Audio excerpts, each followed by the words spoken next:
My name's Brigitte, and I just got back from reading Dr. Seuss books at local schools and daycares, and I was thinking about something with the recent controversy, and I just wanted to chat with you guys for just a few minutes. So while I was reading, this is called Put Me in the Zoo, one of my favorite books. We have a lot of fun when I read them to the children. I have 4 grandchildren. They love this book. There's this one little section here. I'm going to read it to you. It says, "Why should they put you in the zoo? What good are you? What can you do?" And I don't care for that phrase. You know, I love Dr. Seuss and his work, and my goodness, he's been around for decades and just amazing productions, and has impacted the world in the world of reading in phenomenal ways. And you know, my children grew up on Dr. Seuss, and my grandchildren are. We're going to keep that tradition because I love it.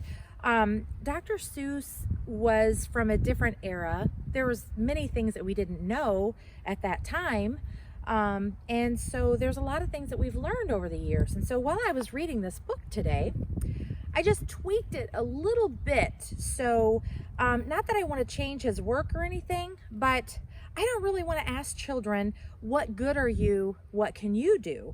I have a degree in psychology. I've studied special education, child development, and I don't really want to ask a child, what good are you? What can you do?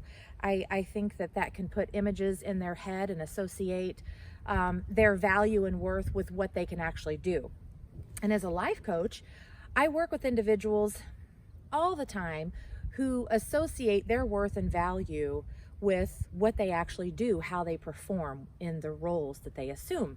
And that's really challenging. And that starts from the educational process, from us teaching our children, part of which are statements like this. And I love Dr. Seuss, but it is from a time where we didn't know as much as we know right now. And so what I do whenever I read wonderful pieces like this, or whenever I hear wonderful pieces of information, maybe from someone who has a different culture than I do, or a different religious outlook than I do, or from a different political standpoint than I do, I love to just find the value and embrace the value and share and enjoy that value and create the connection there, because we all have value and we can all bless one another. So often though, in our society, it's getting worse and worse. We personalize things, we make everything out there about ourselves, and we get so frustrated and irritated with one another, just so sensitive, and it just creates such division, and it's not necessary, because we're all in this world evolving and growing and learning together. I have a lot of education, and I say this a lot, I really don't know all that much.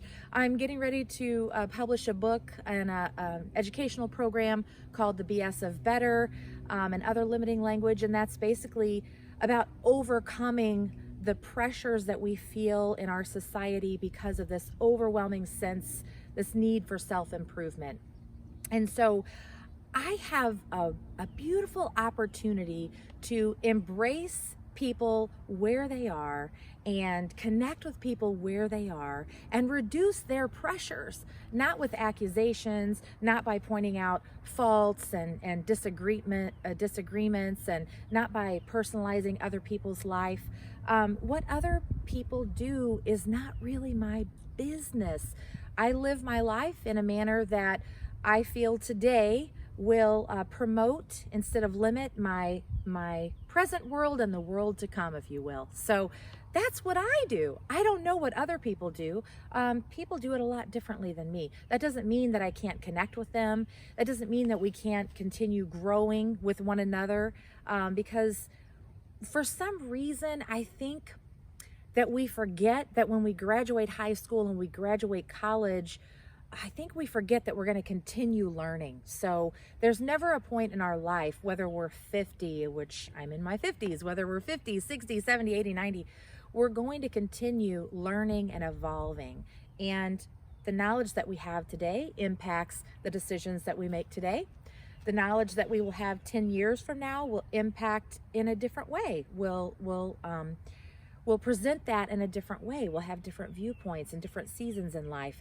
And so I just wanted to share some encouraging words today, that in a society that can be so divisive about some of the most minimal things that really have little value, instead of placing emphasis on those things, let's continue evolving together and developing ourselves and developing our materials that we're communicating with our children. When we find things that we might not necessarily agree with, it doesn't mean that we have to discard or throw away the entire book or the author or this heritage. We don't have to throw it away. We can just tweak it a little bit.